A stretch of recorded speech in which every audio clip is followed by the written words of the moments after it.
We're pleased to bring you the 8th and final episode in the History of Smyrna series. Today we're here in Zama Park, a pocket park in the heart of our community that represents the relationship between the town of Smyrna and Zama City, Japan.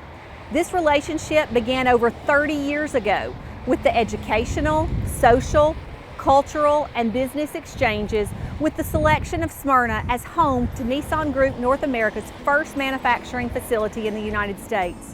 I want to take this opportunity to thank all of those that have been involved in this project. The stories you hear today are part of the fabric of our community, weaving together the past and the present. This is our town and our history. We invite you to enjoy the history of Smyrna.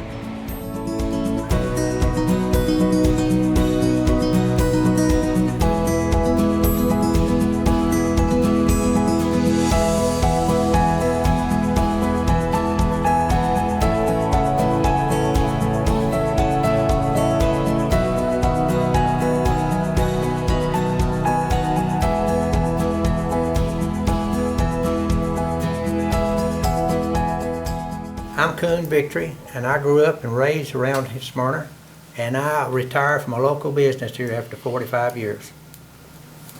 Patsy Brown.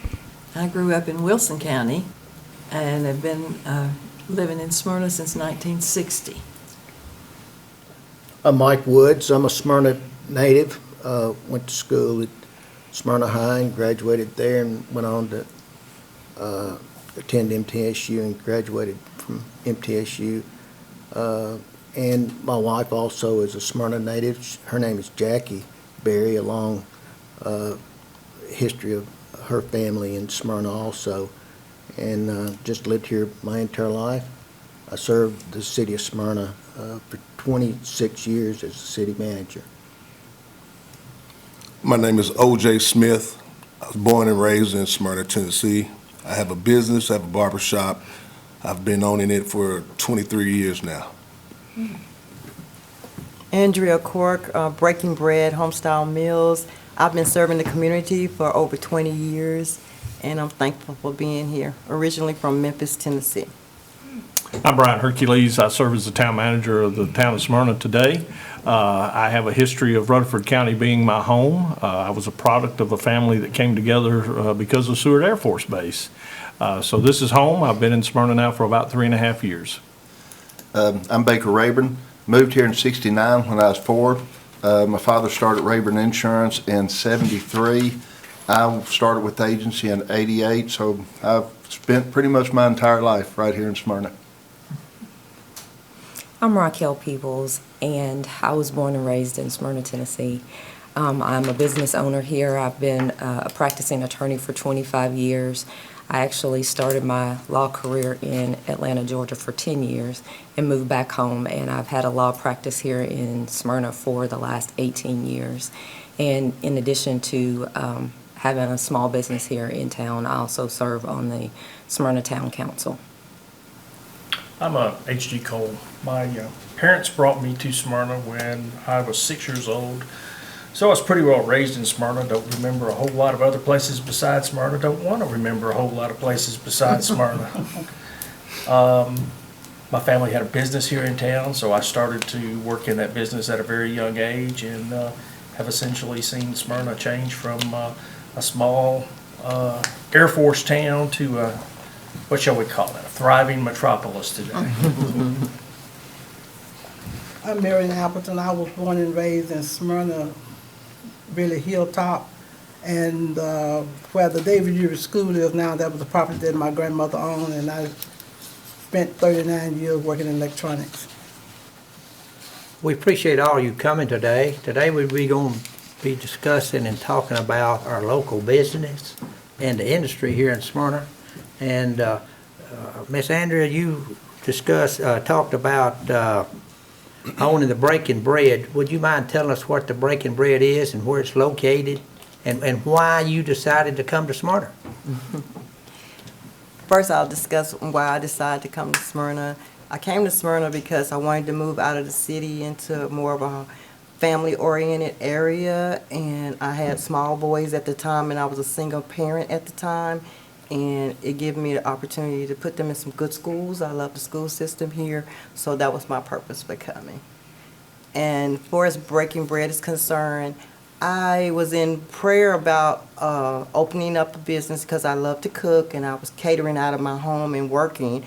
At one point, I was doing it for like 5 years, working at Aerostructures in Nashville and catering on the weekends and the evening times for different people.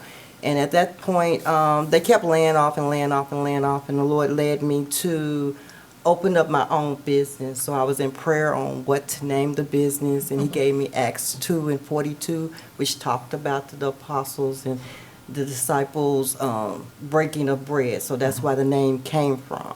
So I wanted to prepare food that people would feel like when they come there that they were eating at home. So that's why we added the breaking bread home style meals. And then the environment, we wanted a Christian environment, not so much, beating anybody over the head about religion, but just to be able to have a place to come. And you see scriptures on the wall. We play gospel, soft music and stuff like that.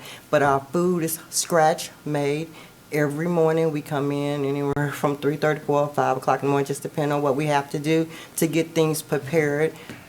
It's a heart of mine. It's something I do, whether I was getting paid for or not. I've always had that in my spirit to do. I feel like I'm walking in my purpose and doing what I'm doing at Breaking Bread.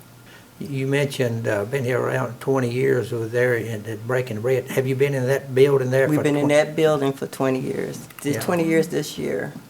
How many meals a day do you serve? 100 plus. Okay. You serve breakfast, lunch, and Oh, dinner? you was talking about meals for us. We just have like the lunch and early dinner. Lunch and early dinner. So you serve around 100 a day. That's great. That is good. Then Baker, you mentioned about your parents moving here and opened up Rayburn Insurance Agency. So you've been here nearly 50 years in business. Yeah. Your family has. Yeah, we, January of '73 is when he started it. His transfer to Nashville with travelers from Knoxville, and decided to move to Smyrna to raise us here, and actually got tired of the traffic going into Nashville on 24 back in the late 60s, so you can imagine what he'd think of it today. And the only insurance agent in town had closed about that time, so he decided, even though all he knew was bonds and insurance, that he knew enough with that to be able to quit travelers and start at Rayburn Insurance in the third bedroom of our house.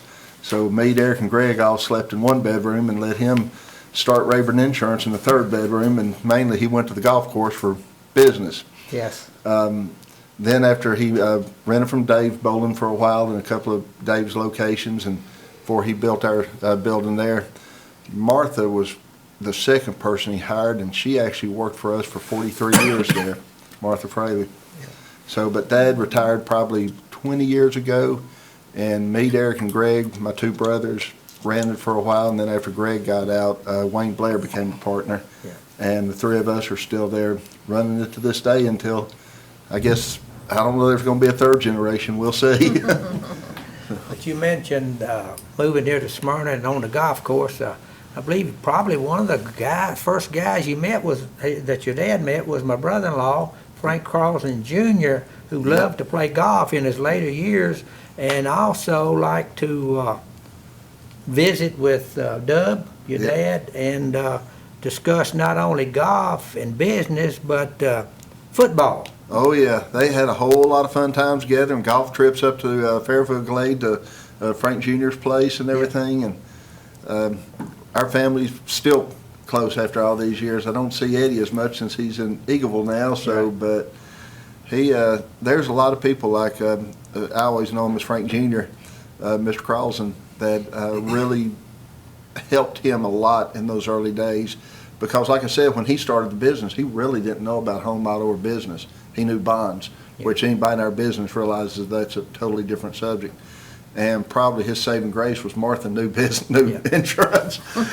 So there's a lot of people like Frank that really helped him out a lot in those early days. Yeah. Those days when he started there with Carlson Supply, and even today, Rayburn Insurance Agency and Carlson Supply are still doing business together today after that many years. We do a lot of work with the Crosland family and stuff, and have and always appreciated it. It's, you know, seeing Smyrna grow up and being a insurance agent, you actually get to see the business growth.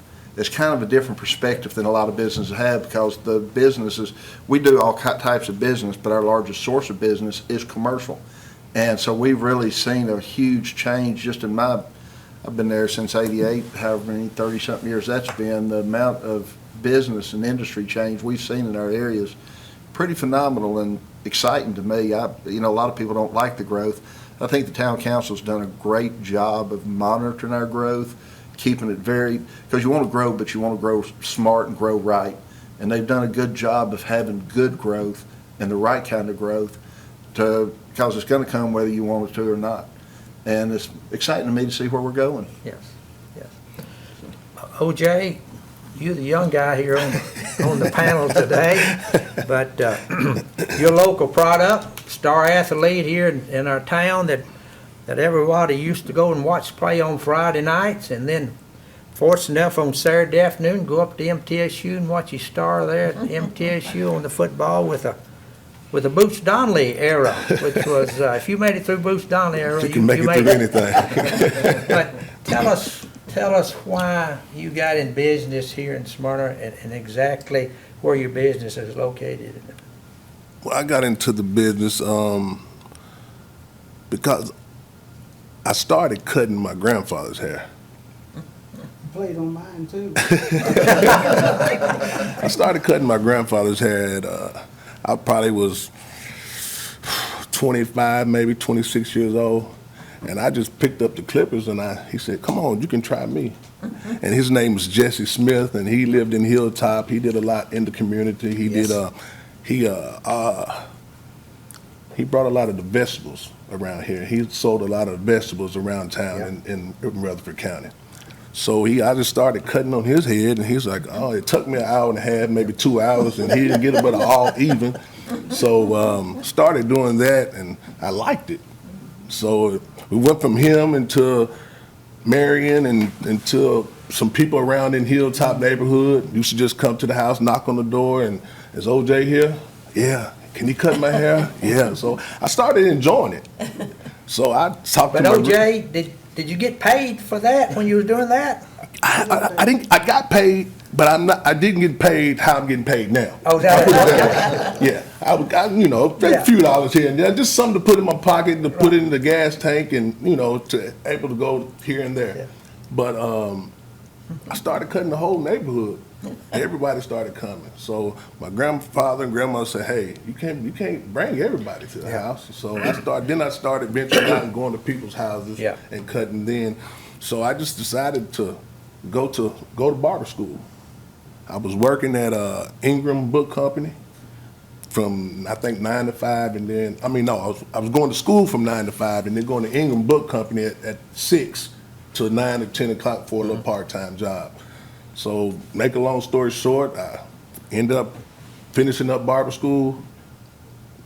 Failed the test the first time. I was upset, missed it by a point.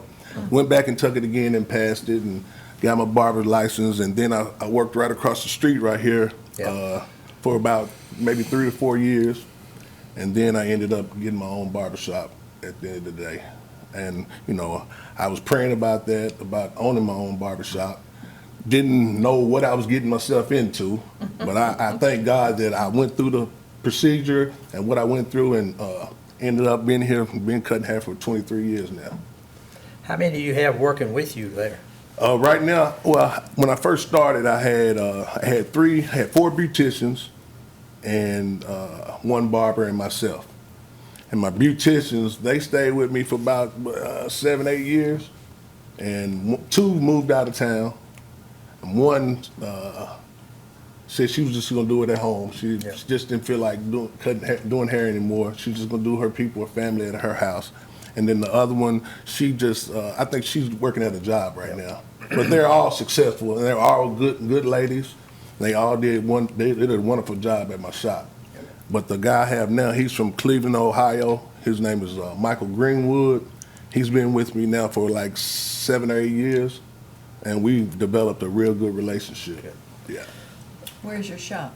The shop is located 206 North Lowry Street in Smyrna, Tennessee, right across the street from Captain D's. Yes. I recall back when I first started getting haircuts after Daddy quit cutting it with a bowl and finally got to go and pay for a haircut, you would just walk into a barber shop to get your haircut. Today you go by appointments, and I assume that you go by appointment. Did you start off with appointments or just walk in? No, sir. Started off just walk in. Walk in. Yes, sir. And then the pandemic hit, and I went strictly appointments only. But I mean, God's been good to me, so I'm busy pretty Thursday, Fridays, and Saturdays. I'm pretty much booked up all day from 8 o'clock till 6 o'clock. And Tuesdays and Wednesdays I can play around a little bit, go to the gym, work out, and come back. But it's beneficial for me. I'm able to get around and do some things instead of just sitting in the barbershop all day waiting. But I brought that up because I remember you used to walk into a barbershop. You might have sat there an hour or 2 hours before your time come because there was people in front of you. And I thought when David Tucker called me and said, "Coon, we're gonna start going by appointments," I said, "That sounds like the women do when they go to the beauty shop." And I said, "I ain't gonna like that." But it's the best thing that ever happened in the barber business. To go, you walk, and probably 10 minutes at the most is all you have to wait until your next time comes up.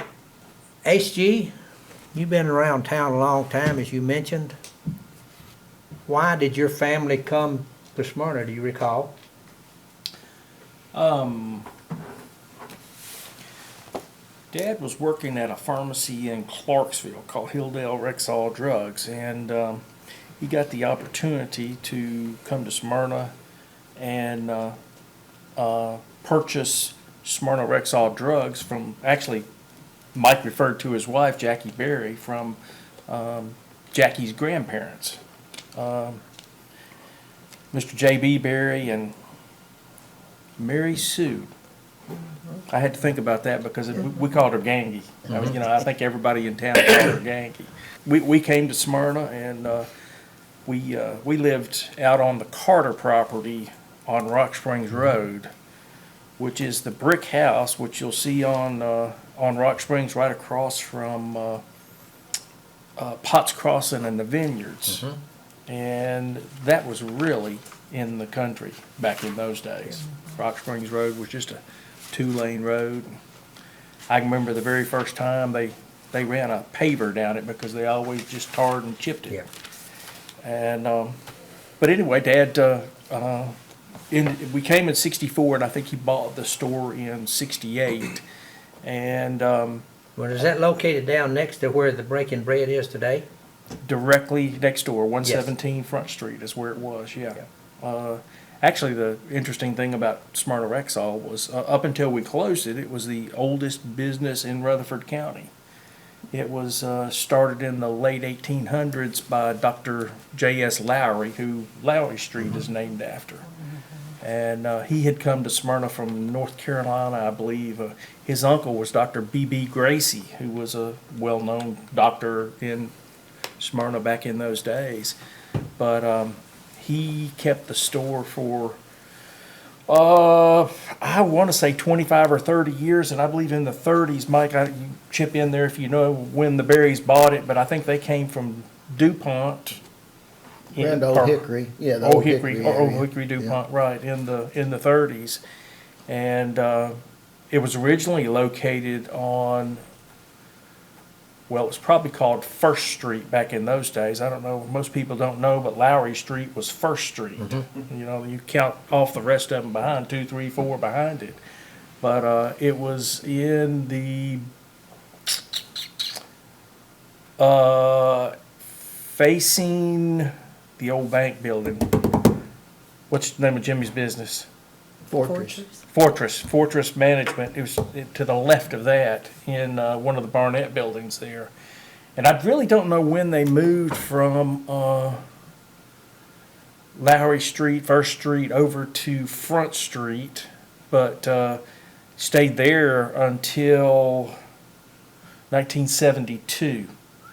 And in 1972, Dad moved it over into Dr. Pinto's building. And the reason he moved over there is this building that we're sitting in right here, Smyrna Town Hall, was the Smyrna Hospital. And it was good business practice for the pharmacy to be located next door to the hospital where all the doctors were located. And Dr. Pinto built the building over here on Enon Springs Road and moved in there in the 72 area, I believe. And of course stayed there for up until I think 1998, excuse me. And then my brother Lee had taken over the daily operations of the business, and he moved it to the former Cavalry Bank building at the corner of Enon Springs and Lowry Street. That business paralleled a lot of Smyrna's history because, you know, it ebbed and flowed as Smyrna ebbed and flowed.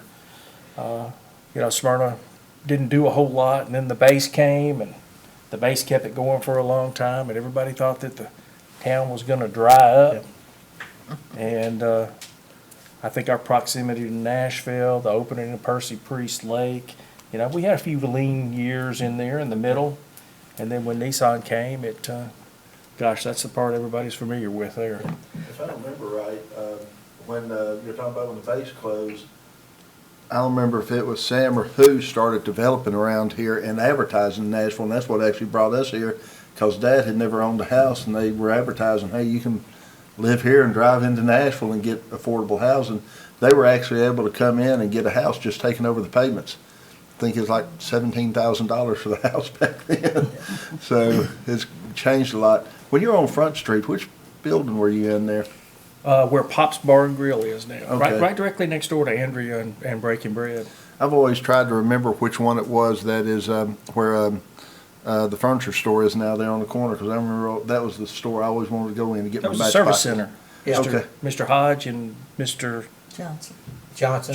Mr. All I knew is they had matchboxes, so I Yes. always saved up my money to go get my matchboxes. When I see, I bought mine at Ben Franklin Yeah, down there where, yeah, it's a pawn shop there now, isn't it? no, Oh, no, no, that's Ice the post cream office. shop. Ice cream no, place? no, it's It's where the the, dance.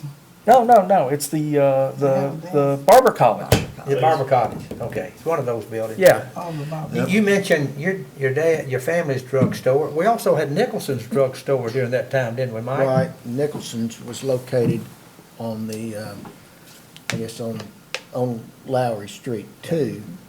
And HD, I don't remember, Barry's being, Miss Mary Sue being on Lowry Street. I remember her being on Front Street, but on Lowry Street, the Nicholsons had a drugstore. And then I think later on they moved a little further down towards the, across from Dr. Goodall. right, the Yeah.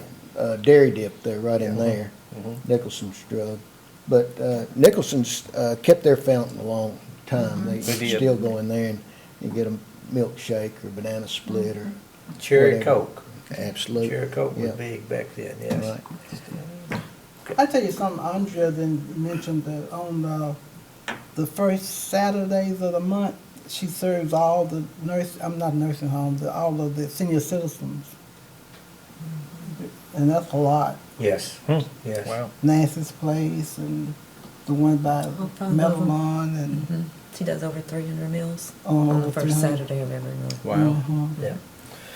Raquel, you local attorney, what possessed you to get into to be an attorney? Did some person that you had something with, or what was the reason that you wanted to be an attorney? My grandmother used to tell me that I'd said I wanted to be an attorney from the time I was 5. Oh, is that right? So back at the age of 5, I said it, and that's just kind of how my life path continued to go. So It never changed during that time? it didn't. Okay.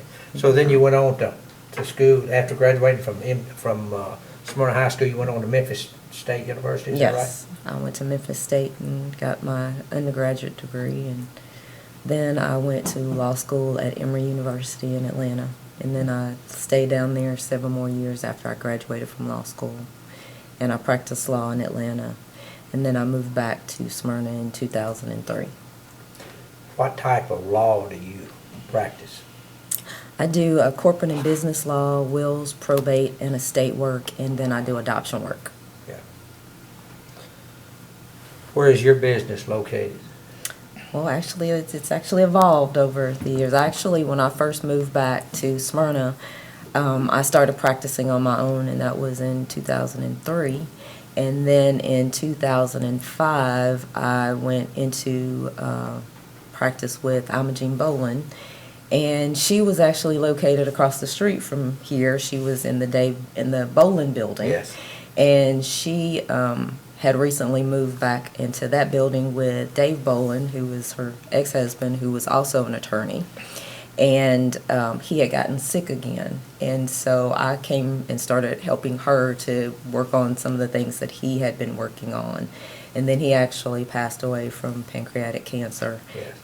And she and I went into practice and moved to the Victory House. And she actually named it the Victory House in honor of your dad, because that's the house that you all grew up in. And so we practiced law out of the Victory House from 2008 until now. But I actually was at the Victory House until June of this year. And so in June of this year, it kind of has come full circle because I moved into the law office where Imogene used to be with Philip George down at Hamilton Square. Yes. And so my office is now located at 511 Enon Springs East in Smyrna. Does Philip still come to Smyrna and practice? Oh, no. He's all in the wine business what I now, so thought. he has That's a what I thought. It's been a while winery at since I've seen Arrington. him. So, yeah.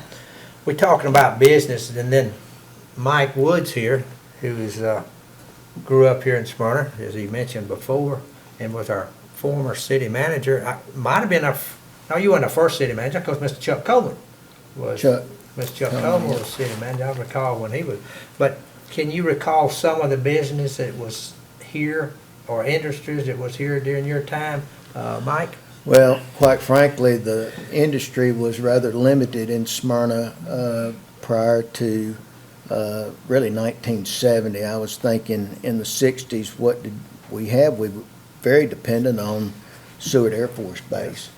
And even though there was a fairly large number of military personnel at Seward, maybe 10,000 personnel stationed there, for the most part, they were self-sufficient. They had their own commissary, which is their supermarket where they buy the groceries. They had their own BX, which was a base exchange. They had their dry goods. They had their own service station. So given the fact that there were so many people on the military installation, it didn't put that much money into the local economy per se, because they were self-contained, self-sufficient, although some of them did, get off post and spend some money. But we had the cedar mill, Lane Cedar Company, and I would venture to guess they probably hired, 15 to 25 people, something like that.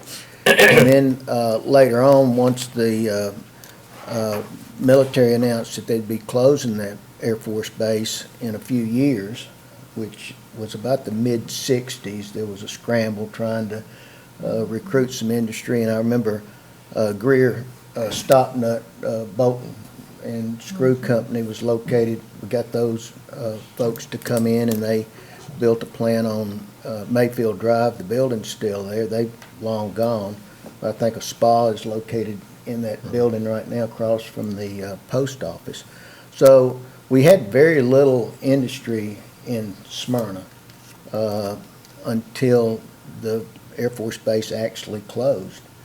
And once they did close, it opened the door for new industry. And I think there was a lot of skeptics, as H.G. mentioned, that thought that maybe the town would dry up and blow away. But I think there was a lot of enthusiasm in town for realizing it's a new opportunity. And the legislature in Nashville funded the interchange there on I-24 and built Sam Ridley as a two-lane road initially. That was to help get people in and out in the old base area. And once that property was divided up between the Metropolitan Nashville Airport Authority, the state of Tennessee and Rutherford County, and sorted out what properties each was going to have, then recruitment started to market that property on the old Seward Air Force Base.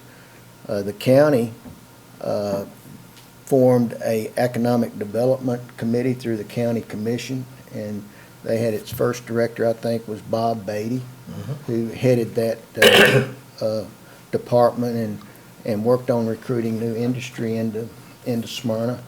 And Better Built came into Smyrna, had Swan Drug, which was actually, I think, had a coffee retailer's, wholesaler's background out of Nashville, came in and formed Swan Drug that started manufacturing over-the-counter type drug products. So Square D was another company that was recruited and is still located in Smyrna and doing very well. They're under the name of Snyder Electric now. But so there started to be more activity in the industrial type field after the base closed because there was land available. Utilities were readily available because of what the military had left, what was still there. So it was very bright looking up from, after the initial closure and the initial downturn of 2 or 3 years. Smyrna started gaining some momentum. And it was mentioned that housing was cheap. Baker said you could come to Smyrna and get in a house for little or nothing. A lot of the military personnel that owned houses in Meadowbrook and other places, very nice houses at the time, they just had to leave, and they would walk out of the house and said, "Please take over my payments," and their payments might be, around $100 a month, to be in a house. Now that sounds really, really cheap now. It was probably kind of $100 was quite a bit, in the 70s, but early 70s, but still it was a good deal. You didn't have to qualify or anything; just walk in and start taking over the payment. And a lot of local investors took advantage of that and bought houses, and I think some of them still own it or in their families. I can think of a few people in the real estate business still owns houses in Meadowbrook and other. Riverview was another, I think, subdivision that you could pick up a house reasonably inexpensively by moving to Smyrna. So things were kind of on an upswing. A lot of jobs were lost when the base closed, but civilian jobs, because there was a lot of people in the community that had civil service jobs on the Air Force Base. So it was a transition period, and it was kind of tough. But we know the end of the story, the next step that came to us. Brian mentioned to me the other day about how many projects were being undertaken right now that the town has, and probably more money being spent now in the town on projects, especially road projects, utility projects, than ever before. But I'll tell you, if you weren't here in 1981 and 82, you just can't imagine how much dust, if it was dry, or how much mud, if it was wet, was all around town. Yes. With the construction. We had a lot of construction, and you could see the traffic in town and just look at the license plates, and I kind of picked up doing that, but they were from all over. You'd see Illinois, Indiana, Mississippi, Texas, and you didn't know if they were construction worker or a speculator. It was one of the two. But we had people coming in here from everywhere seeking opportunity once Nissan announced that they were going to be here. I was gonna say, you mentioned Greer Locknut, another long-time business that's been here is Tangent, and that's what brought them here. Martin Saunders and Julie were in England, and Greer hired him. They were known for good machinists to come to work for them in California. Well, right before he was getting ready to leave England and move to California with his whole family, Greer had opened up here and contacted him and said, would you mind going to Smyrna, Tennessee instead of this California? He said, I've never been to America and don't know the difference anyhow, so sure. So they moved here, and he ended up working for Greer for many years as he built up his own tools and started working out of his garage, and then finally left Greer and went to work for, or started Tangent Industries out on the air base before he bought behind Nissan. But that was in the early days of growth when Greer first came and brought them here. But yeah, we moved next door to them in '69, and me and Sean to this day are lifelong friends. Yeah, and they're still here today. They're still here today. He did sell the business of Tangent itself and runs another business out there, but that wasn't until about 2 years ago, and Tangent is still operating to this day. Yeah. Mike, you mentioned Square D. I remember we were at a city council meeting down there at the old, where the fire hall office is today, and the gentleman wanted to present his program to the city council about coming to Smyrna. And so someone asked him, well, what kind of pay do you have? He said, well, we start out about $12 an hour. Well, at our local business here in town, I thought we were paying pretty good. We were paying $8, and if anybody was excellent, they got $10 an hour. And I thought, we're going to lose all our employees to Square D. But it worked out. It was enough jobs there for everybody. So that started that out. And then Nissan today, I don't know, I saw a sign out there the other day where there was offering jobs $25 to $29 or an hour. Wow. And so, but of course the cost of living has gone up quite a bit also. Brian, you mentioned that you are our city manager today and doing a great job. Let me emphasize that. And Mike, you did an excellent job during your time, because I enjoyed coming over trying to get money out of Mike for Parks and Recreation. And somewhere or other, either him or Jenny one would always find the funds for us to do whatever we wanted to do. But you were with the Chamber of Commerce. That's correct. With Rutherford County at one time. What is the Chamber of Commerce, and why do we have a Chamber of Commerce? No, I think the Chamber of Commerce, simplified, is a connector. They connect business, local business, small business, and industry. They're heavily in the business of recruiting, bringing jobs to the community, and that was the role I filled. I was blessed to be for 5.5 years Senior Vice President of Economic Development for the county. You know, Mike, you was talking about the dust and the mud and stuff. Even though I was not part of Smyrna, I was living in Rutherford County at the time, and I worked for a utility company, and we were very involved in some things that were going on around the Nissan plant. And you know, the one thing that Nissan, you know, I was looking here, I brought the top 10 industries in the community and how many employees they have, and I don't know if we'll get a chance to talk about that, but it's some interesting stuff. But you know, one of the things Nissan did was, once Nissan made the announcement and began to develop their workforce and build their building, they also had a program back many days that their ancillary businesses, their suppliers, based on the product that they were supplying to the plant, had to be within 25 miles, 50 miles, or 100 miles. So we saw a lot of growth, not just in Smyrna, but just around Rutherford County as a whole, of businesses that were in the business to supply. And one of the things you learn in economic development is when good business comes to a community, it'll drive other business to look and say, why did they go there? And, you know, a lot of things happen past that. And you talked about, like with Swan Drugs, you know, Swan Drugs morphed into Vigon, which is still active. And in fact, we're working with them on a project right now to expand their business. They're doing great. Unfortunately, the pandemic was good for them. Not bad that their business grew, but they're the manufacturer of Germex. So that's been a big product through the pandemic. But then you also have Taylor Farms that came out of California here, And, people don't realize not only do they bag salads and things like that, but they are bagging fruits like for Subway, places like that, but they also make the breakfast burritos from McDonald's, things like that. So they are a different business and those kind of things. And all of that begin to thrive in this environment. And, while you could kind of say Nissan started that ball rolling, it's very impressive what's happened over the last, 30 years in Rutherford County in economic development and industry growth. And, I think, and I'm not sure what the number is, I did look this up at one time, but when Seward Air Force Base was at its peak, I think there was about 15 to 18,000 people associated with that base. And it was tragic when it left.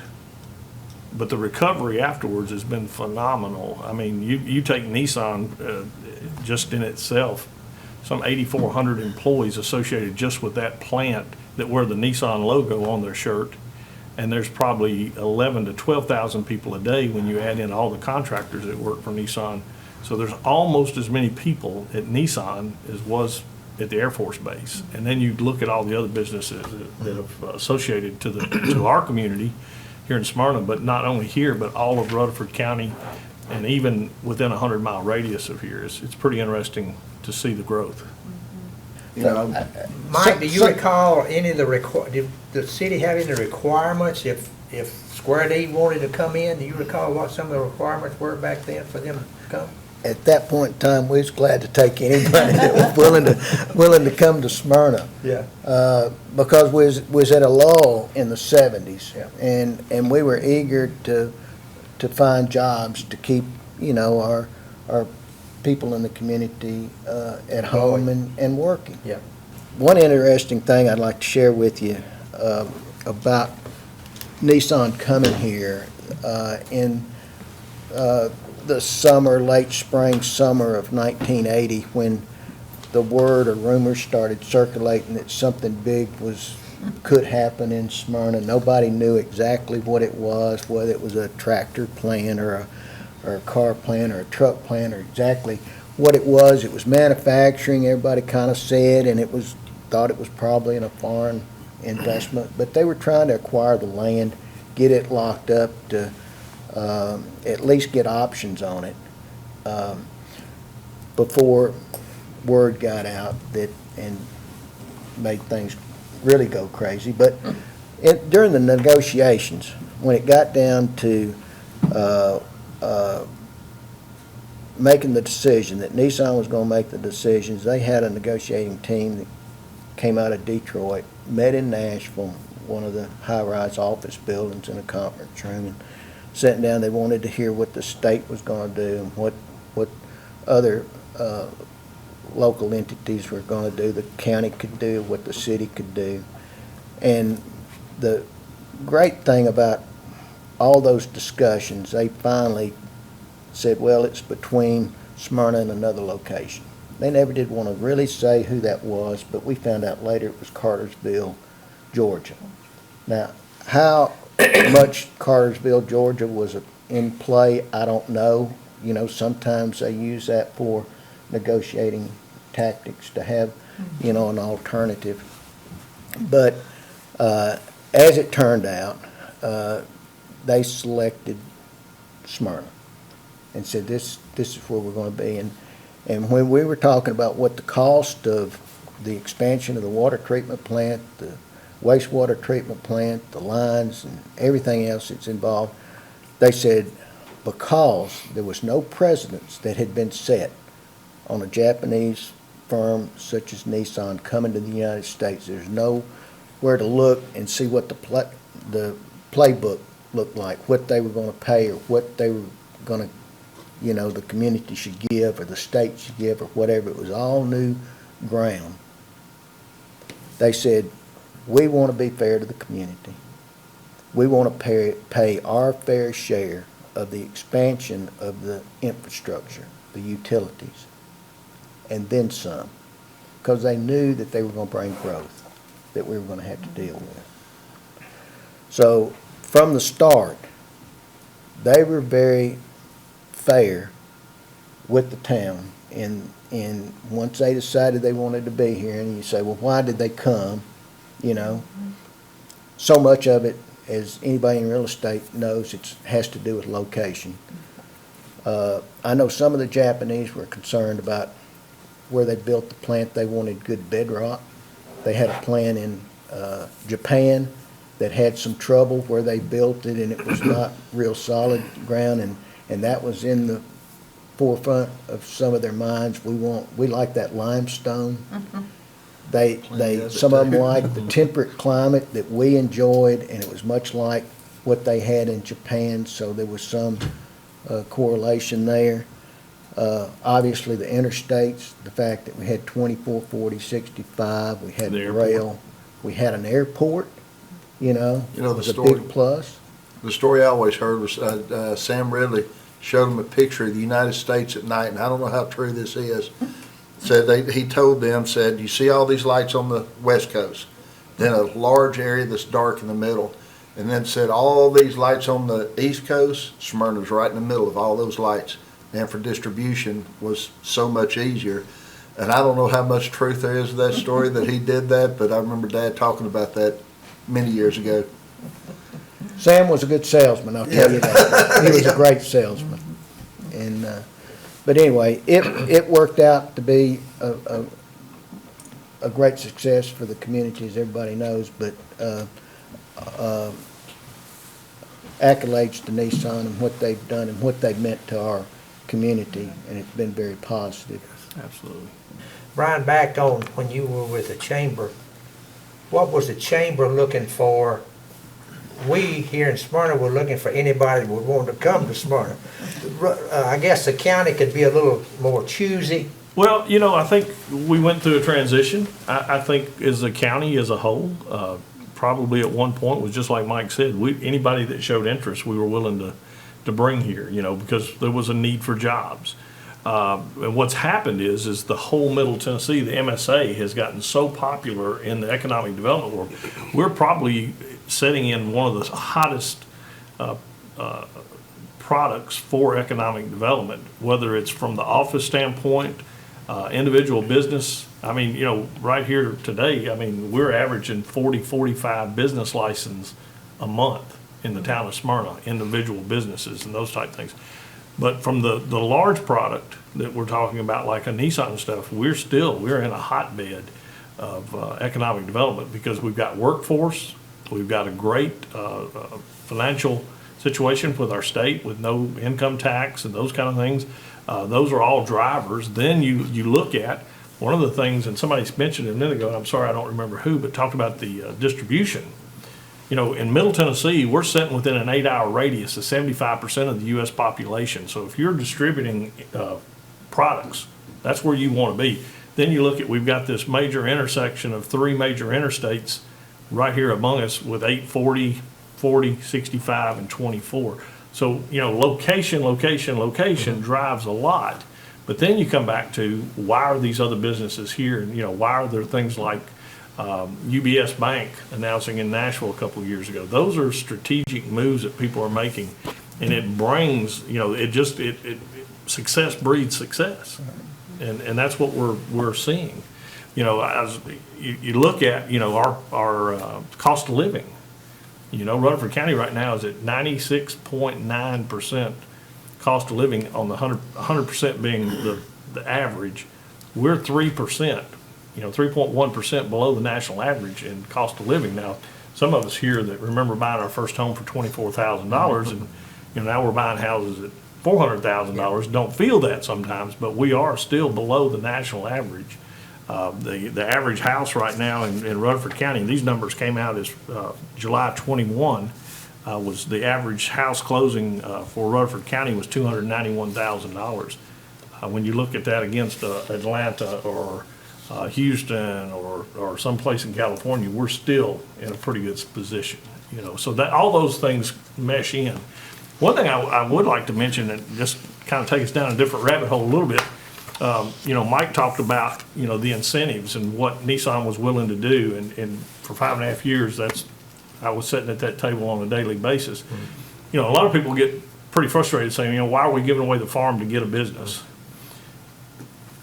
Even in bringing new business to this community, but like you said, Nissan now, they started out building trucks. Today they build 6 vehicles out there. Nissan themselves will compete for other vehicles within the lineup. They are competing against their partner businesses in Mexico, in Japan, and wherever their plants may be, Canada. So there's competition. We compete not only to bring new stuff in, but we compete to retain what's here. So when we can do things like a tax abatement, or we can do an incentive to help with the state or something to bring a road to a certain location or infrastructure to that location, that's being proactive, folks. Let me tell you something, if you're not growing, you're dying. And you know, I get tickled. People talk about incentives being a buyout or a payout. I think it's an investment, you know, and luckily we've got a great IDB board.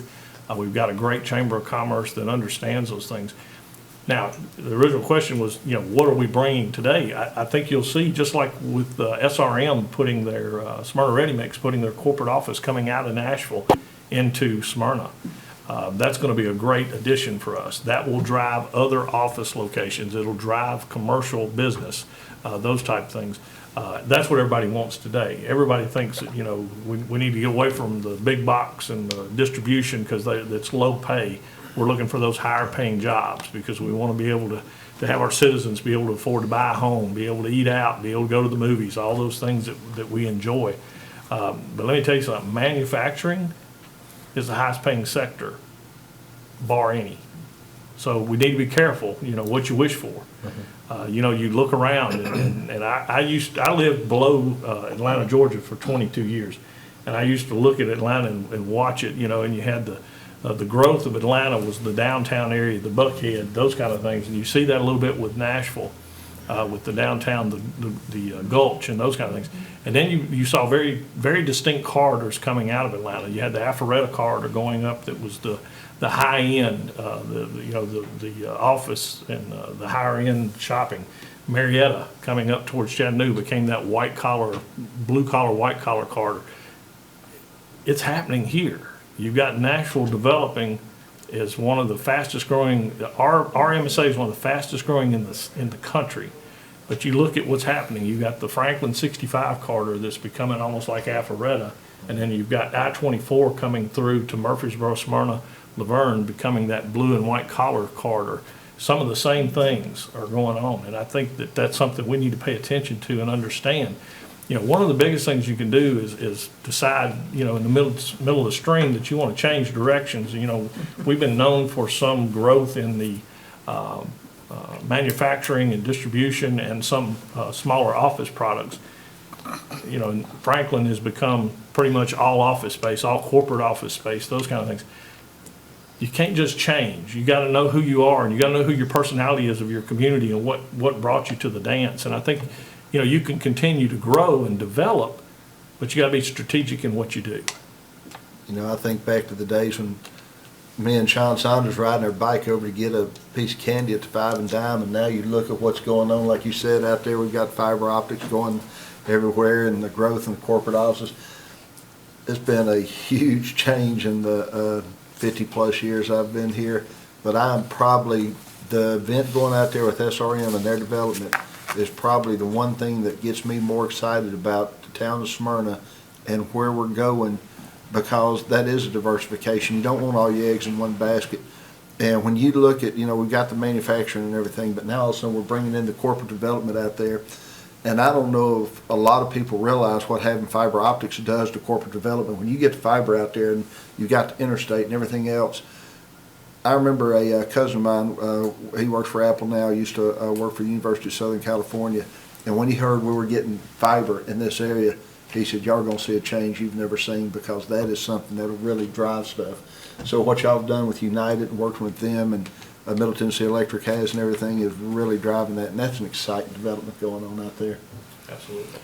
Mike, back during before the word Nissan came to Smyrna, north end of Rutherford County, what was the population of Smyrna? You recall?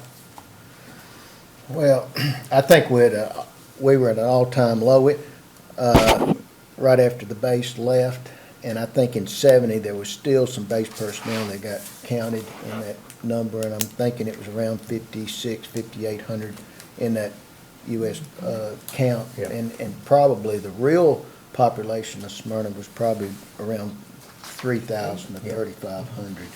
And that was what year? That was in 1970. 1970. Here we are today in 2021. And the- What we got, Mr. Hercules? Just so happens I have that here in front of me. This is as of the Claritas estimate as of July of 2021. The population of Smyrna was 53,268 people, So with the 53,000 people. projected by 2026 to be 57,000. I can recall back during those days that we knew everybody. We knew where they were going when we saw them driving down the road. And you knew who the person was in front of you if you was at the bank or the checkout counter.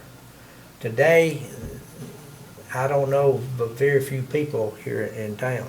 And your parents always knew what you did before you even made it home back in those Exactly days. right, exactly Matter of right. fact, I remember you didn't even have but a 5-digit phone number. I remember the first time we went to the 7-digit phone number, I couldn't call my dad to come pick me up over at the golf course. And somebody had explained to me, you have to dial 7 digits now. Yeah. Well, you're talking about a lot of you as business owners have come in since the 60s and 70s, but my family actually goes back a lot farther than that, Yeah. when it was less than 300 people in Yes. Smyrna. My grandmother's family, my great-grandmother, Hattie Dillard, her great-grandmother bought property in 1907 over off of Nora Peoples Lane, which is and Hilltop. And Yes. so that was when it was 300 people. So you're talking about growth, and my family's actually benefited from the growth that's happened. You talked about Greer. My mother worked at Greer and remembered Sean Saunders. When I first met him, he remembered her and Yeah. asked me, "Are you related to the Peebles?" Just like you said, you knew everybody in town. So, and then my aunt, Carolyn Peebles, was one of the first of the employees that was hired when Nissan first came here. Yes. So my family's benefited a lot from the growth that we've Exactly. seen. So. Brian, you mentioned Mike Hollinshead and his family moving out on Jefferson Pike and 840. How long before the roads will be completed? What's projected today before they be completed? The expansion of Jefferson Pike from Nissan Boulevard to 840 is a 3-year project. We're about 8-9 months into the initial project, so we So still we- have a couple of years. You're going to see the bridge being built over the Percy Priest Lake right now. Once that bridge is completed, the existing bridge will actually be torn down and a new bridge, so we'll have 2 new bridges. The traffic will be, moved over to the new bridge, and then once that's completed. But it's very interesting to go out there now. You can really begin to see the face of the road and with the clearing and stuff that's been done. But Do you see a smaller version of Sam Ridley extending from Nissan to 840? absolutely, I don't know that you'd call it a smaller version. It's there's a lot of activity already out there. Mr. Hollingshead has bought several acres of property. I think you'll see a real mixed use from some of the existing residential as you go out. But I think you'll begin to see, especially around the interstate itself and where his headquarters is at, I think you'll begin to see some of that C-store type activity. You'll see hotels, you'll see restaurants, you'll see a boom of that type commercial right around the interchange itself. Now, the other thing that's interesting is if you go up to the next exit, that's actually in the urban growth boundary for Smyrna.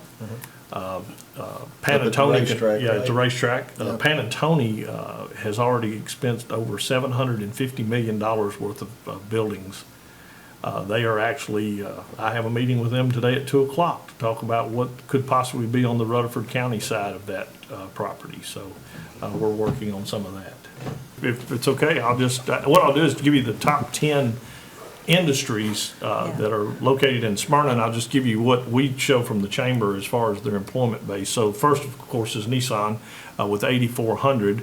Next is Assurion, and they do wireless device refurb, 1,250 employees. Taylor Farms, which is in the produce business, has over 1,000 employees.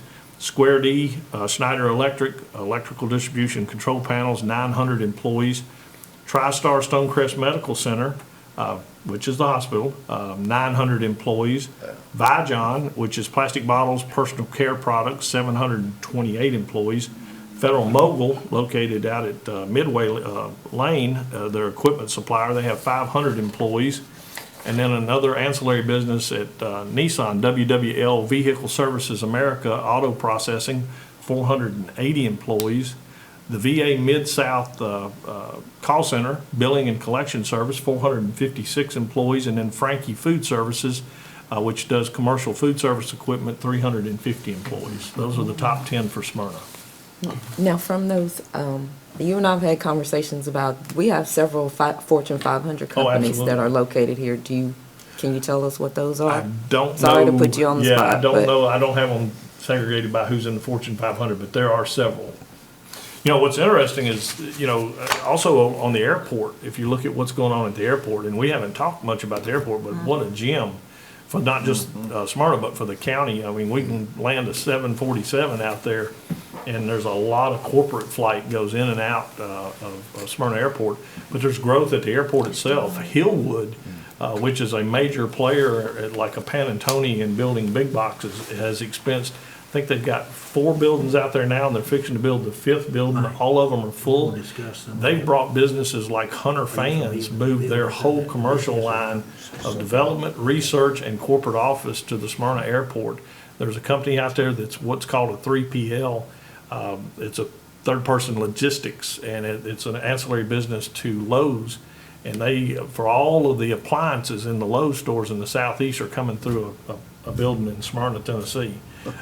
Stevens Aviation is moving out of Nashville to the airport. Mike, you know all this stuff. I should have let you talk about this. I'm sorry. You're doing a good job, Brian. I No, mean, you're right on. You know, it's very impressive what's happening at Smyrna Airport and the work that's being done out there. And I give kudos to John Black and his board. They think outside the box. You go over there sometimes, you'll see, 30,000 Nissan cars over there waiting on a part, and they continue to build them, and John will lease them property on the tarmac. There's blimps located at the airport, MedLife and some of those. So there's a lot of things happening at the airport, and it's definitely a gem in the economic development world for us to be able to tout what we can do for corporate America to get them in and out without having to go through the commercial airlines with like the B&As of the world and those kind of things. So. Well, that's the third largest airport in the state. It's the third largest, I believe, airport, and during the pandemic was the single heaviest used airport for several months, almost a year, if I'm not mistaken. Mike, after you retired from city manager, you got involved with so many other things here in our county, which is great because you're the type of person that we want on these boards, and one of those boards is the Smyrna Airport Board. Now, I don't know if you can add anything to what Brian has already brought up, but how does the airport board exist, who appoints or whatever, and then who is on that board, and then what's going on there today? Just for some background information, the airport was originally granted to the Nashville Metropolitan Airport Authority when the base closed. And some might say, well, why was that? Well, no one knew how to operate an airport at the time in 1970 when the base closed, and Nashville stepped up and said, we'd like to have it. And the Department of Defense said, well, you look like you're in a better position to operate it than anyone else, and here it is. They had it for 20 years, and their primary concern was the Nashville airport. And it was a group that requested very strongly that the airport be turned back to local control, and that was spearheaded actually by the Chamber of Commerce. And it was supported by Rutherford County and the town of Smyrna. And we had good support at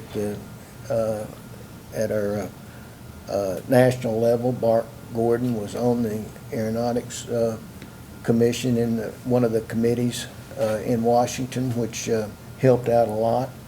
And so Nashville agreed to turn it over to a local control. So the county and the city went together and formed what is known as the Smyrna Rutherford County Airport Authority. And it's a 5-member board, which 2 members are appointed through Rutherford County, 2 through the town of Smyrna, and 1 is recommended from Laverne. And so it's a 5-member board, as I mentioned.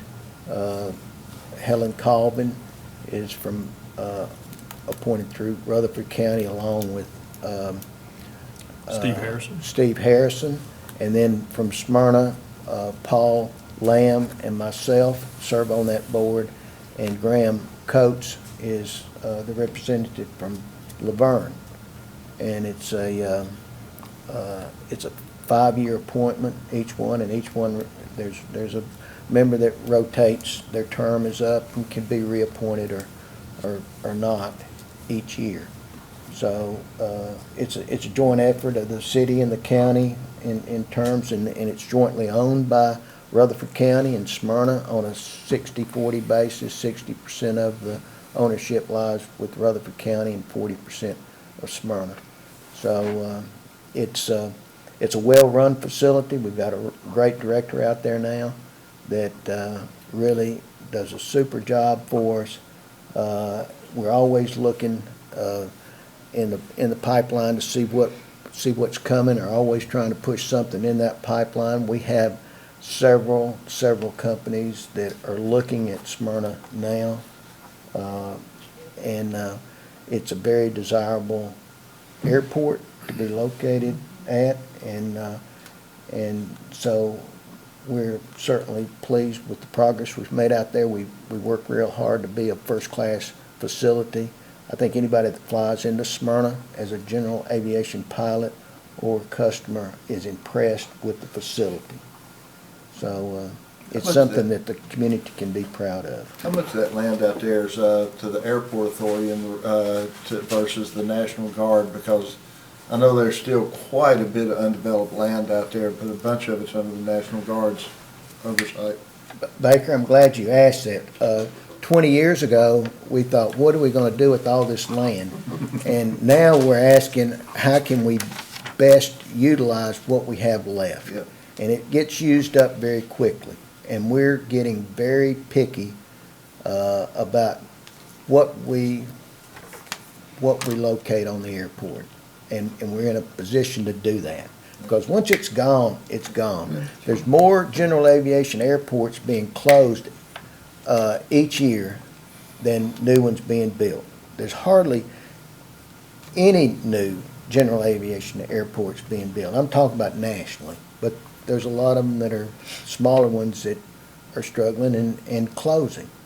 But and it's hard to get a new airport approved. It's kind of like a landfill in a way. Nobody wants it in their, backyard, but everybody likes to use it and needs it. But we have 1,700 acres on the airport, and land that can be developed with buildings around 450 acres is what we have left. I'd like to say, as town manager, I really appreciate the work that we do together. It's a great board. And John Black is, I don't know if you could have somebody any better in the position of the director out there. And as you look at the property that the airport controls, and some of the airport property is in flood zone, some of it's in flight pattern, and there's nothing that can be done with it. Instead of letting it just be grass that has to be mowed, we've partnered up with the town and the airport. That's where our golf course is located. That's where the Lee Victory Park is located, and those are properties that the town actually rents back with the airport, and they're great partners for us. And I think people need to know that it's not just the airport, but you guys are involved in the full quality of life of the community, and very focused on making sure that we have something that visually is pleasing to the public to ride through and see and be part of, to make that airport is receptive coming into the town. Well, it's all the way down to things like what we just had, the Wings of Freedom Fish Fry out there, where the airport was so supportive, and we're able to raise so much money to give back into the community to build things like the all-inclusive and stuff. I mean, most people don't realize the tentacles that come out of that airport and how they reach into the community through things just like that right there. today we're talking about business, and we're fortunate enough to have two of our city councilmen that involved with our local business that been here a long time with our city manager. So I want to ask a few questions about the future. How do y'all see the future of Smyrna being? What's my grandkids looking forward to? HG, what are some changes you would like to happen during your elected or appointed terms to the city of Smyrna? Well, infrastructure is going to always has been and always be a challenge to our community. And I think one of the prime ones that people seem concerned about is the roads. And gosh, I'm going to throw some kudos toward Mary Esther. And Mary Esther's done a terrific job going and working with the Greater Nashville Regional Council, the mayor's Mayor's Caucus. Mayor's Caucus, and has afforded us some real opportunities for grants and very cheap money. And that's allowed us to not have to use our city funds for that. And so, we're working as hard as we can on the roads, I guess is my point right there. But, there's still so much more that needs to be done. One of the things that when Mike was talking about the airport, he said, there's only so much property in the airport. And by the same token, Brian had made reference earlier to the urban growth boundaries. And that was set out by the state, about 18, 20 years ago now. And it defined exactly where our Smyrna city limits are going to be. So we have a finite amount of property that we can grow into also. Of course, that's one of the reasons that we have plans which tell us what we would like in each part of our community. And one of the things that we have done, which I think is significant, is we have a Bowery Street corridor. Overlay's the word I'm looking for. And it kind of defines what that road's going to be like. We have one for the New Eden Springs Park. I like to call it the Mary Esther Parkway. Yeah. She'll get me for that. Yeah. But it's the Eden Springs Parkway, and we have plans for that road to go over into Williamson County, which to me is very integral to fixing those prior mentioned road problems, which are inevitable because of the growth. Yeah. So, it really gets down to proper planning is I think is what has always been and will continue to be our biggest challenges. Especially infrastructure and Right. and road. And of course, we've got sewer plant under construction right now, which was the biggest project which the town had ever taken on. Samuel Lee Parkway has 2 new lanes being added to it. Of course, we've talked about the Jefferson Pike one over and over. And of course, the Jefferson Pike one, we've talked about it 2 or 3 times, but I mean, to grasp what that really is going to be to our community, I mean, it is a complete new corridor coming into our town, which is going to change the face of that segment of our community. It's also the first major exit, the first town that's been able to reach 840. You think about this whole southern loop of 840, there's really no development on it. Right. And Smyrna's gonna have a gateway, the first gateway coming off of 840 of any town there really is. So that's really gonna be a big change.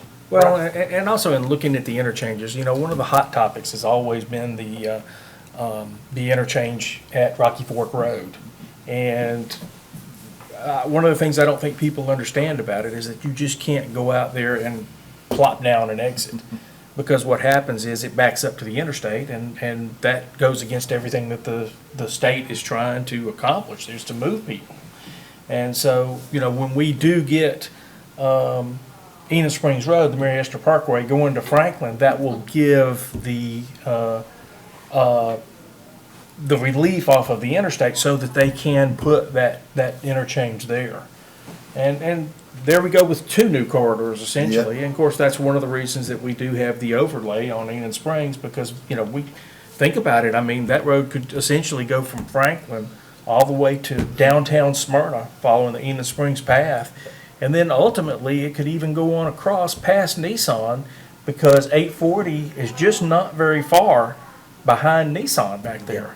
And we could expand Enid Springs Road. It could essentially go from 840 to 840.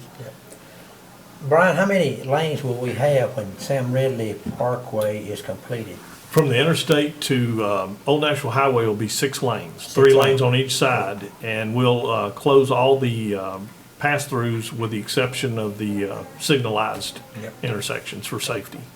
What about, how many lanes would it be from Nissan Gills to 840? That'll be a 4-lane with, part of it will have a turn lane, be 5-lane in some areas. Raquel, Coon, let me say one Okay. more thing before I turn it over to my esteemed colleague here. okay, The one thing that I want to see, and this goes back to your original question, is that we maintain the quality of life in the style in which we have become accustomed. And that is really a challenge, but by the same token, that is, and honestly, that's been my goal since I got on the council the first day. Well, the town council's done a wonderful job, like I said early on, I always remember my dad early in the years had an opportunity to quote a very large business. And he thought about it and he told the owner, because he knew the guy managed and handled their insurance, he said, if I quoted you and was lucky enough to write you, I'd have to hire a new person just for your account. And he said, that's not healthy growth. We want to control our growth more than that. Well, the town council's done a really good job, I think, of doing what you can to control growth. I mean, there's a lot of people wanting to locate here for multiple reasons. And so then you got to really control and have a healthy growth because you're going to have growth. And I think the town council's done an excellent job of controlling the growth, keeping the healthy growth, and being able to keep still the small town feeling around here. So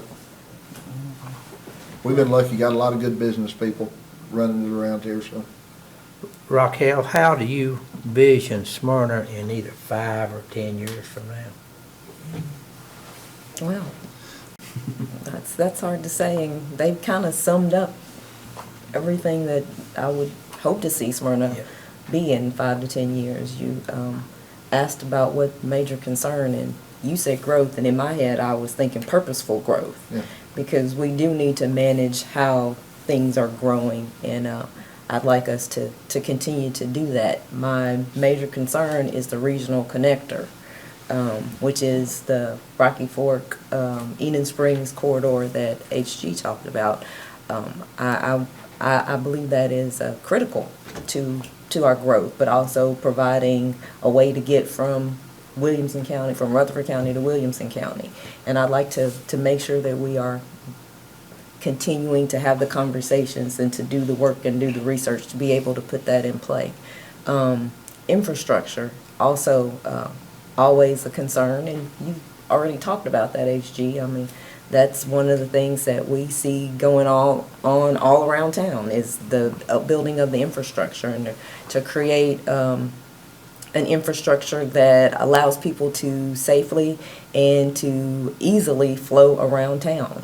And I think that we've been doing that. We've been working on that. Brian, the staff, they have been very engrossed in making sure that that happens, and we have all these projects that are showing that those are the types of issues that we are concerned about here in the town of Smyrna. Also, the plan for the water treatment plant. HG, you basically said everything that was going on in my head with that question that Coon had asked. We've had the water treatment plant project, and it's the biggest project that Smyrna's done. But because of that, we now can plan for many more years of growth where we know that we're going to have the water capacity to be able to accommodate the citizens, the businesses that are coming to our town. And so I would say that everything that they've talked about in 5 years, I would like to see those things manifesting, and manifesting in a way that is positive, that allows for fluid growth, not as chaotic as as it could be, but the planning that allows us to be able to move forward in a way that continues to allow people to want to live, work, and play here in the town of Smyrna. Back to HG, is there a certain industry or business that you would like to see located in Smyrna that we don't have here today? You know, that's a pretty difficult question. I mean, one of the problems with any community that is, and we've seen it up north in the Rust Belt, so to speak, and such as that, is that we get too dependent upon one type of business. And, you know, we're, as has been stated, we are so very grateful for Nissan and the ancillary businesses which have come with it also. And I don't know what the business or type of industry that we need to give us, you know, an alternate to that would sustain us. If the auto industry did go south, then what could we get? And I don't know. That's for bigger minds than mine, but something along those lines. You know, there's already a lot of diversification, though. You take a look at the industry in Rutherford County and Smyrna, it is so well diversified, whether it's the medical or the manufacturing or the Nissan, you know, Square D's, the Taylor Farms. You know, I've told somebody that somebody made a comment about 6 months ago to me. They said, yeah, you know, Nissan ended up leaving Smyrna. That would just kill it. I said, no, it wouldn't. I said, it would hurt. But Smyrna is so much more than that now. We've got so much diversification, and not that they ever would, but there's so much diversification, I believe, you know, it wouldn't be the same effect as when the air base closed in '70. It'd be a totally different scenario. Your point's well taken, except for the fact that we had the experts in here last year, year before. When was it, Brian? And I was blown away by how many of our jobs were directly tied to the automobile industry. It's much greater than what we realize that it is. But, you know, like I say, we're still very grateful for it Yes. today. Oh, yeah. Raquel, that same question, is there any certain industry or business that you would like to see located that we don't have here today? Not necessarily a specific industry, and I think we're seeing some of it developing now. SRM, the Smyrna Ready Mix, moving their corporate headquarters to Smyrna. I think that's a good start. I'd also like to see more office type spacing, and I think maybe that with that overall development, there may be some additional professional type buildings that are going to come in with their particular development that they're building out there, and the additional buildings and spacing that they will have from the PDR that they created. But I think that that's one of the areas that I think we can look at, and to also support what Brian said. You mentioned we have to remember where we've come from, but we have certain things that we're known for here in town. But yes, I think it's necessary that we do have some diversification so that we can look at, if something happened and some of the businesses were to go away, that we still have a diverse enough nature that we can continue to grow and to prosper in other areas. So I think that we're starting to see some of that. And so I don't know that there's anything that I would specifically say that one type of industry or business that I would want to see come, but I'm glad that we are starting to look at diversifying from the standpoint of we have blue collar jobs, more white collar jobs, more professional type office space building type companies. I'd like to see that happening, but I feel like it is actually starting to happen more. Brian, Yes, sir. will there be another interchange from Smyrna to I-24? I believe there will be. I don't think I'm letting the cat out of the bag here, but this month when we come to the council workshop, we're going to be proposing a engineering firm to begin to do the work as far as the layout of the road from McEwen Drive all the way to Enon Springs West. That's been about a year coming. We have worked hard with Williamson County, Franklin, Brentwood, Nolensville, Rutherford County, and Smyrna everybody has bought in. Everybody is actually making financial contribution for this study. Now, that won't be the road design, that'll just be the layout. And what we're trying to do, and we've had conversations with TDOT, we've had conversations with the GNRC, to protect that right of way. That's the biggest thing. If you think about what should have happened probably years ago was Sam Ridley Parkway should have been that connector. What happened was Rutherford County, Williamson County allowed development. Now you've got 1,000, home developments out in the county that you can't go through there with a 4-lane today. So now you got to go around them, and it's not feasible. So what we want to do is protect that right of way, because that road will take years to build. It's not an overnight road. But we want to protect the right of way. So that's the movement that we're making, and everybody has bought into that. So I'm very proud of the work that's been done. As HG said, Mary Esther working at the higher levels with the other mayors, Kevin Rigsby and staff in the planning department working with each of the communities and their planning staff, and even the town managers talking about it. So it's something that's coming to fruition, that first phase. It's a long, drawn-out process. It takes time, but you go back to, I think HG said, we got a plan. We have to make sure we're planning, and not just for what's going to happen next year in the budget, but what's going to happen in the next 5 years, the next 10 years. So I think we're doing some of those things. Very proud of the staff and the way that they're working. I'm very proud of the council and the support they've given us to do some of this work. Back to you, Brian. What are some of the plans for downtown Smyrna in the near future and the long term that you're aware of? A couple of things that are going on. It seems like we're never going to get this project off the ground. I get a little frustrated from time to time, as I know the council does. We're working right now with a Lowry Street update, basically from Pinnacle Bank down to Sam Hagar. There will be a new streetscape. Did I say it wrong? Hager. Hager. Sammy Hagar used to play for. I know who Sammy Hagar is. Sam Hager. Yeah.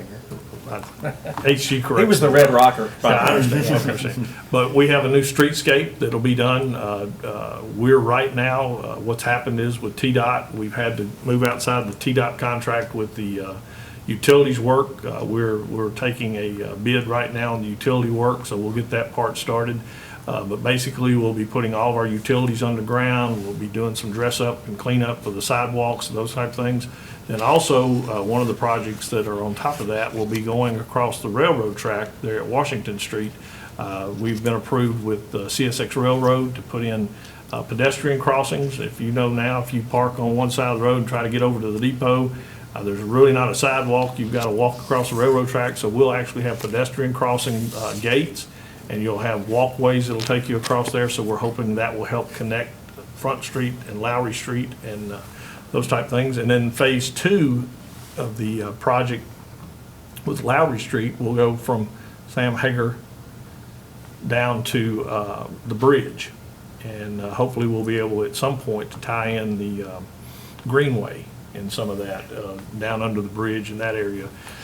So a lot of work going on. I would like to tell you that the Lowry Street Phase 1 will start in the next 15 days, but realistically, it's probably going to be about 30 to 60 days, and we should see some construction down there. So that project's on target. Then one final question that I have for you, Brian. Does the city have any land available for industry to move into? I would say you'd have to define industry. The town does own some property. As many of you are familiar with the Summit property located in front of Motlow and next to the YMCA there. That's about 38 acres that the town owns, and I think there's 14 acres on the other side of the road that the town owns. We've held that property for many years, wanting the right development. We've had several opportunities. We could have sold it and put an Amazon-type building there, and it would be gone tomorrow. If I would let that happen, then the council would turn me loose to make that happen. That's not what we want. We go back to, I think, what Raquel was saying a minute ago about, purposeful development.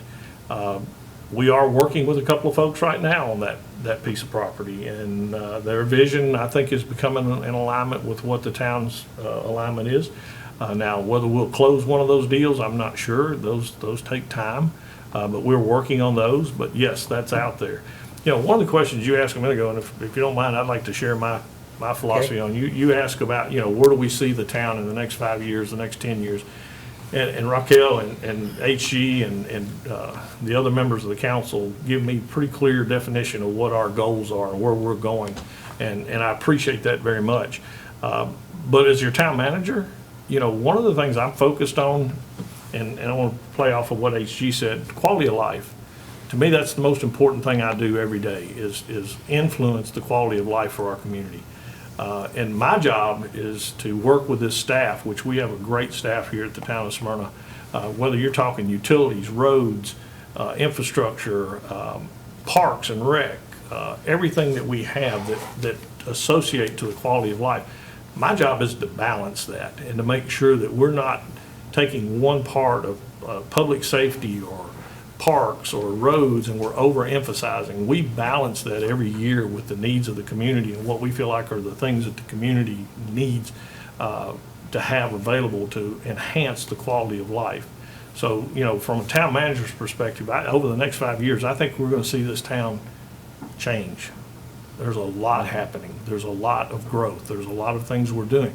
But we're focused on not only doing the growth purposely, we're also, very cognizant of what our personality is for this town. We still want to be that town where people know each other and have that small town feel, and we can do a depot day or a Simply Smyrna event downtown, and everybody still enjoy coming out and doing it. There's going to be a point where we're going to grow to, where we're going to touch. We're already touching Laverne. We're already touching Smyrna. We're going to be going into Wilson County at some point with our urban growth boundary. We're going to be going to Amaville and Black.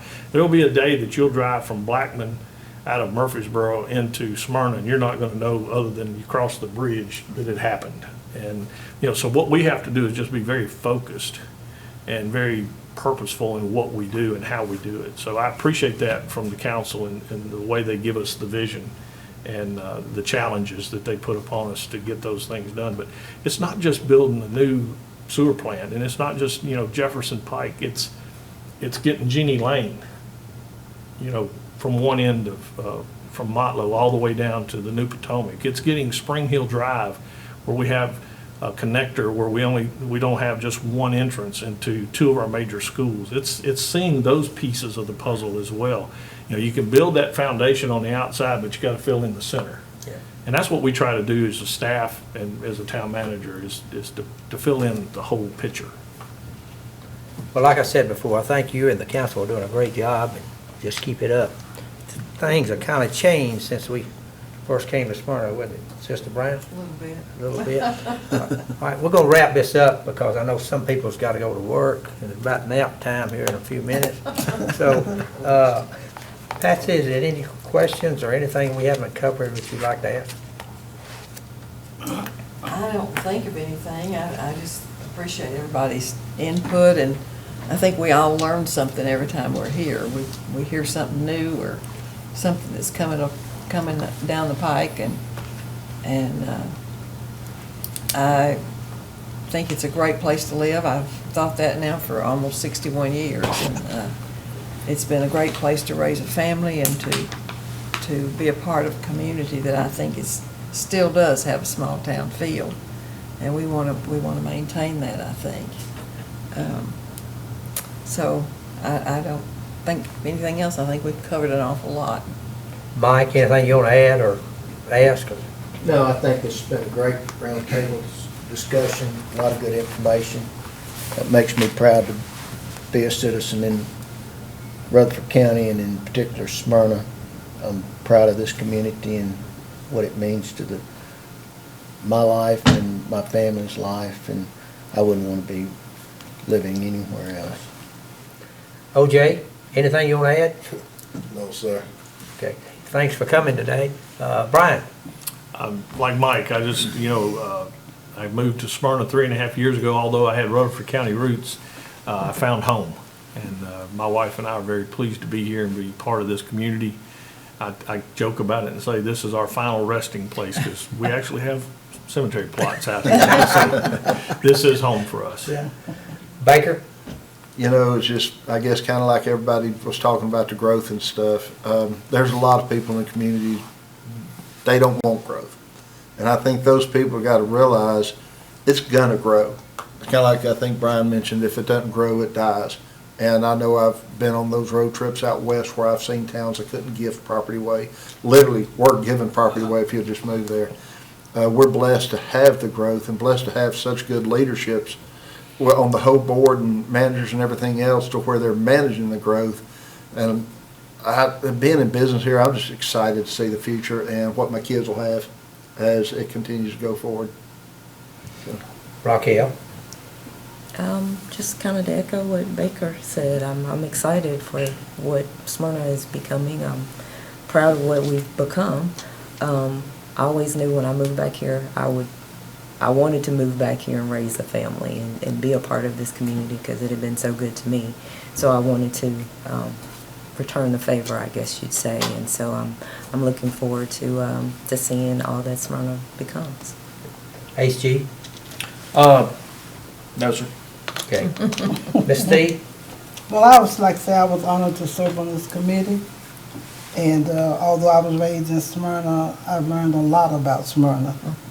And almost December, I'll be 80 years old, so I can relate to the old Smyrna and see the growth of the new Smyrna, and I'm very pleased with it. And I look forward to being here years to see all this come, all these different things you all talk about is going to happen.